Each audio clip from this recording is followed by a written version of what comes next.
Yeah. Jeff's gonna be perfect for Jace. Yeah, I've had a couple kid friendly ones that we might get after later. Double white throat patch. Oh, okay. We're starting this podcast out by looking at a really cool deer that's beefy and double white throat. Anyway, don't need these guys. No, we're kicking it straight GoPro tonight. Kind of a nonchalant. We were gonna do this in the deer blind, but we were there like 90 seconds and had a doe and fawn pop out, so we had to change our strategy. Yeah, well, we had a good night. We seen 13 deer, 1 buck, and then on camera I was just checking. I think we had 5 or 6 different bucks on the property, so it was a good night. Yeah, I haven't been on a podcast in probably a month and a half. something like that. It's been between deer season and holidays. It gets busy. It's a struggle to try to link up, and been hunting hard, and hasn't worked out for me.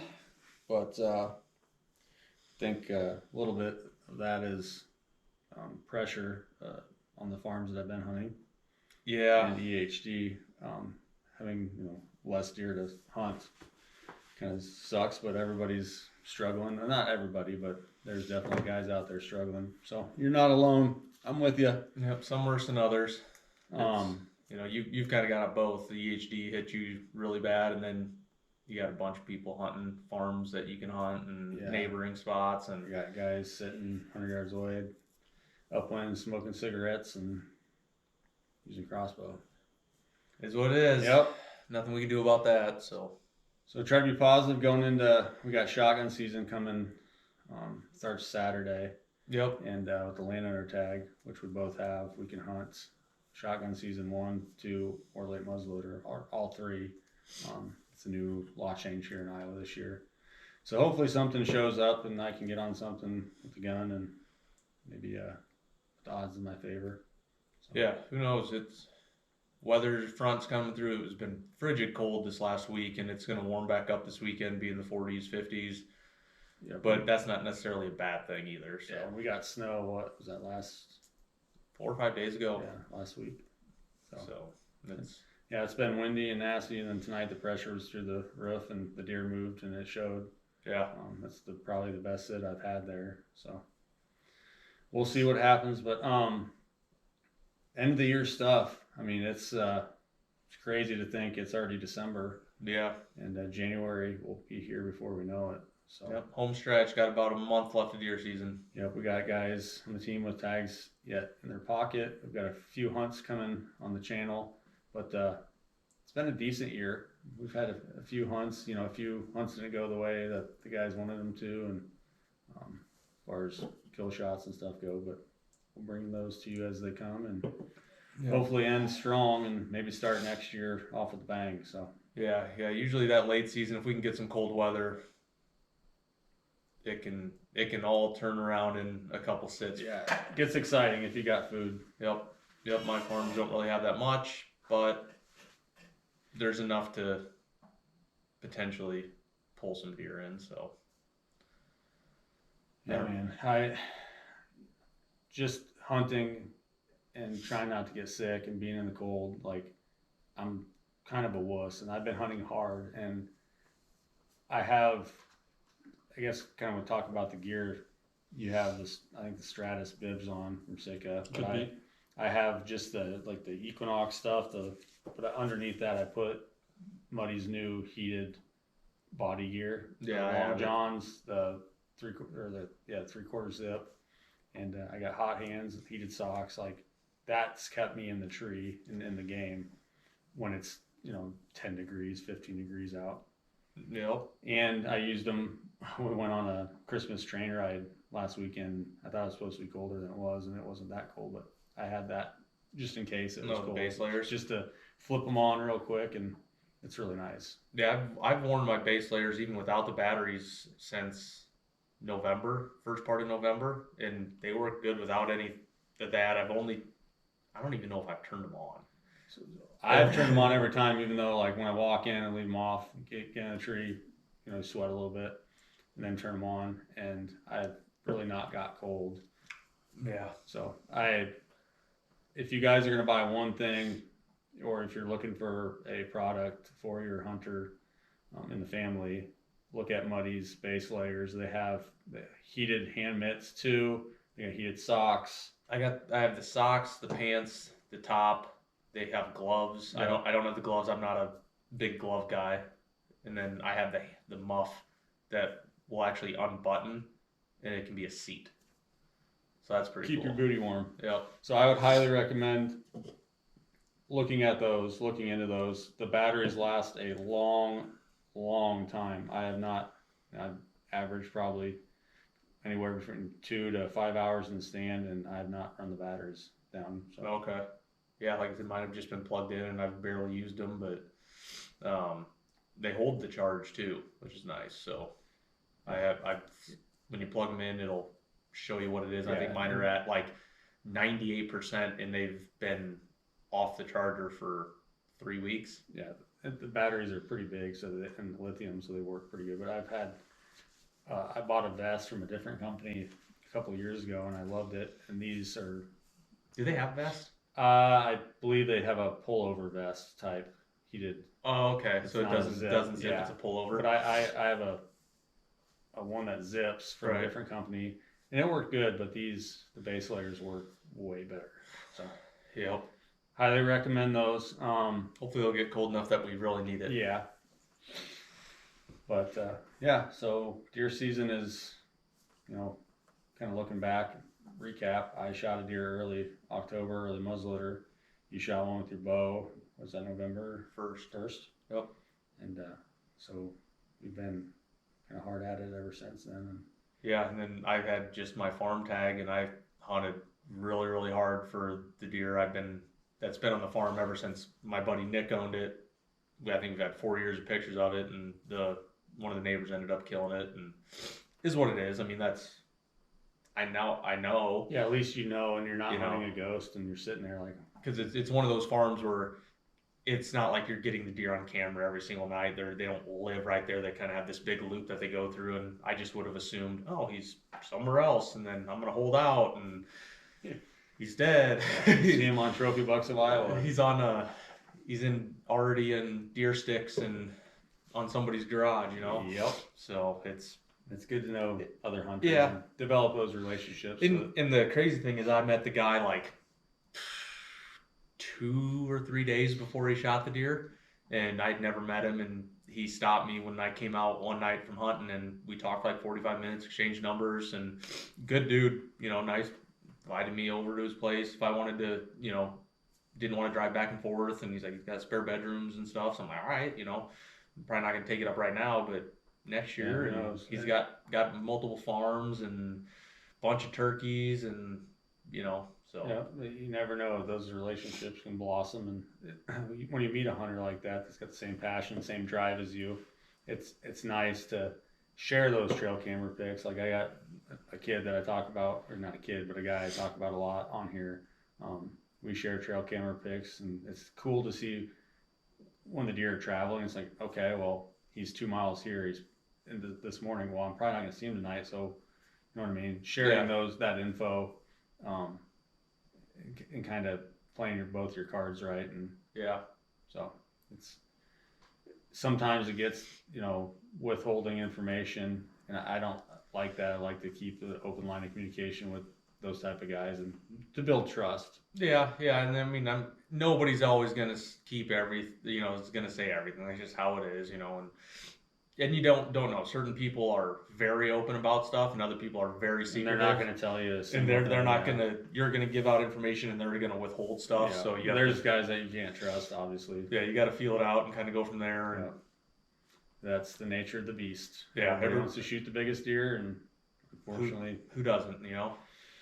But at the end of the day, it's just a deer. That's true. Life goes on. It's just a deer. So, but we do talk about deer 24/7. So yeah. And I mean, I've had a couple deer show up that I might, if they give me an opportunity late season, I'm probably gonna punch a tag. They're old enough, they're not obviously not as big, but good mature deer. So yeah, I've just been struggling seeing one. I mean, just seeing them from the tree stand. I've had a couple nice ones on camera, but nothing like the years past. So It's been a weird year. Even like the main farm I hunt in southern Iowa, it's been not good. Like I think I have 3 mature deer on that farm, and only one is like, oh, you're big. yeah, The other 2 are like 130-inch deer, but they're 6, 7, 8 years old. That one 8-pointer, I think he's a 9. He might have went back to an 8. I've had pictures of him for the last 8 years, and he is that 125 to 140 the entire time, but he probably weighs 300 pounds.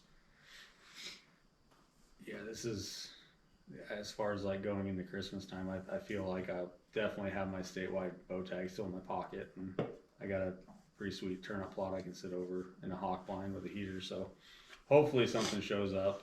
In years past, that always gets hot. The shotgun hunters kind of push stuff in, and Yep. we just kind of leave that farm alone. And we got, I mean, I think I have like 22 cameras set up, so Okay. hopefully I'll know what's around. I told my father-in-law I want to know when the deer fart. So I have plenty of cameras out to see when something shows up, and we'll go in there. And between him, Jen, Jace, and I have plenty of, hopefully one of those tags gets filled.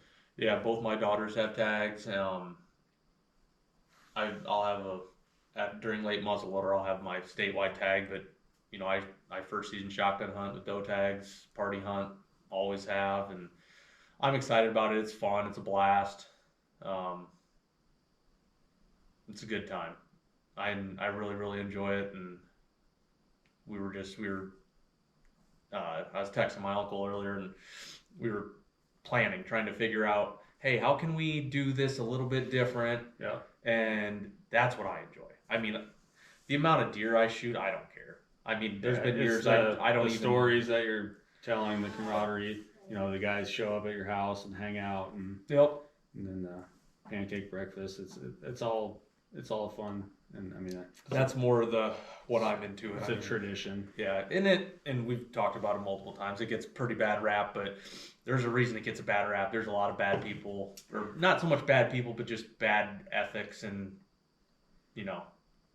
bad techniques. And I think there's a lot less. I think cell cameras have put a big damper on that. It's probably the number one thing. Yeah, I would agree with that. There's a lot of guys that are not going shotgun hunting and doing late muzzleloader, not hunting with the group, even though they could if they had doe tags. Right. I mean, I know a couple of family members that are, well, do you think they'll get mad if I don't go shotgun hunting this year? And they talking to each other. Well, I guess we'll find out. So. Right. Yep. And I get it, and I'll probably never take my daughters shotgun hunting. It's just something different, and I have nothing against it. Yeah, it's not for everyone, but it's not for everyone. It is fun when you do it right. It's like the 2 days out of the year that I don't carry a camera around with me. It's stress on that end free. It's stressful with the whole setting everything up and making sure logistics, everything's good, everyone's safe, everyone's where they need to be. And I'm one of the few people that actually helps set everything up, like help run it. Like, yep, this is where we need people. This is what happened last year. Hey, let's talk about this. What do we need to do different? And that's the part I enjoy. Yeah. If I shoot a deer, it's a bonus. I usually shoot a doe. If I get a shot at a big buck, I had 2 big deer run out in front of me last year, and they came out of the draw, ran towards a guy. He shot, missed. They turned, started going right at me, and I go to look that way, and all I see is orange. So I leave, the gun's down. They're coming.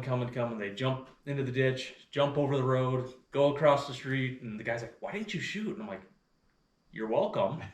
First off, and I was like, I looked up, and all I could see was 2 orange dots down the fence line, and he's like, "Oh yeah, I guess from where you were at, And I'm like, that's safety first. So one of them was over 70s. He was probably the biggest deer I've seen shotgun hunting in the last 5-6 years. Good. That's good. Safety first. And that's the thing, and that's what we always talk about is this story that always gets brought up every single year is we got done pushing a section, and we were all kind of within like a 50-yard circle, and I go into this little point, like we're all kind of done talking, and I jump a mid-60s deer from media away. I mean, he was in this briar deadfall bush, and he jumps up, runs by 6, 7 people, gets out into the open. My uncle kills him, and he always says that's the proudest he's ever been because not one person lifted their gun. Not one person. They just sat there. The deer ran away. It got behind him. It was safe. He was the farthest one back and shot him. Boom, shot him. So that's what I look at it as. That's my jam with Safety it. first, shoot second. Yep. Not a deer big enough to risk somebody. Yeah, so we hope you guys are going to get out this late season or shotgun season, and you guys are safe, and follow all those protocols, and wear your orange if you're in blinds. Make sure you got the right, what is it, 7x7 or? I think it's like 120 square inches or something. So make sure you got orange. 12 by 12. Yeah. I think 9 by. I can't remember exactly what it'd be. I think it's 12 by 12 for first and second season shotgun. So yeah, we look forward to it. I got my orange ready. I got to switch over the 223 to the 350 Legend at the AR platform. Yep. So I shot my 450 the other day. It was I have a gun wall in my rack at one point fell off, and like 4 of my scoped guns landed on the ground, and I took it out this week, and I'm like, I better shoot that and make sure. Glad I did. I was like 8 inches off of 50 yards. Yeah, make sure your guns are sighted in, which with this weather we've had, I've heard a lot of booms at night, so I think a lot of people are. Yep, it's getting anxious. getting close enough. You know where you're gonna do it, and so yeah, guns ready to go. I haven't gotten any of the rest of my stuff. I haven't even dug my boots out, so I'll get my stuff out tomorrow and get it all ready and get tags all online and sharpen knives and You're ready to go. Yep, it's a good time. Well, GoPro's still running, so that's a plus. Yeah, garage got cold after you shut the heater off. It is getting chilly in here, so crank that heater back up, go inside, make some dinner, and Yep, and then call it a night. head home and grab some food and Hopefully figure out if I need to pick up one of the kids. Hopefully next week we have some more stories and we can kind of go into detail on something and Yeah, have some discussion. This off season we're gonna try to get a hold of people that killed deer and stuff like that on the team, and kind of like I did to the last couple with Mitch and whatnot. So, Actually tell a story. yeah, like I said, it's just been one of those years where all these different things just didn't quite line up with a lot of guys filming wise, and it happens. But we still want to bring the stories and let everybody, hear how that works and go from there. But yeah, got a couple hunts coming. Just waiting for some footage, and gonna be throwing up some predator stuff. I'm excited for that. I got a little bit of the footage sent to me, and it's pretty cool. The thermal stuff, it's pretty neat. cool. So yeah, that'll be cool to see those hunts. We've had some shorts on our YouTube and Facebook. So bridge that gap between deer season and when we really start shed hunting. Get into late February where it gets good. We usually find some sheds in January and early February. Although not to be a negative Nancy, that might not be me this year. There is so few deer. I think you'll have a lot of dead heads. I think so too. It'll be bad. The CO will be getting a lot of calls. Yep. It is that bad around here. And that brings another thing. Call them in. If they, there's all the reporting system. I would assume that all the DNR officers are going to want to know. Yeah, the deer that I found, which is over 10 easily. Right. I just text the officer and say, this is where I found him. There is an app online you can go on. Right. The website or whatever and submit EHD finds and you can look at what's and that should found. and I think it should be done because that gives a more accurate quote on how the deer population sits in certain areas. Yeah, which for a can quota dictate for a doe tags and all that stuff, and and that's kind of where I'm at. Do I really need to shoot? I've only shot 2 deer all year. One with my bow, or both with my bow. Do I need to shoot a couple more does? And the most deer I've seen all year was the sit tonight. That's, you're just good luck with that. And these other farms just got diminished. It's sad to say, but they'll bounce back. That's usually some of the best qualities right after that happens. There's less mouths at the table, less disease at that point, because nature does what nature does. Yep. That's nature. So It happens, and we'll move forward. So yep. I do have one farm with that deer that I told you just showed up. Who knows? Maybe you might go try to kill him tomorrow. Yep. One more last hurrah. Yep. For the Orange Army gets cracking on everything. We shall see. Well, thanks for listening. Hopefully you guys can tune in for next week's podcast and go from there. Good luck. Stay safe. Shoot straight.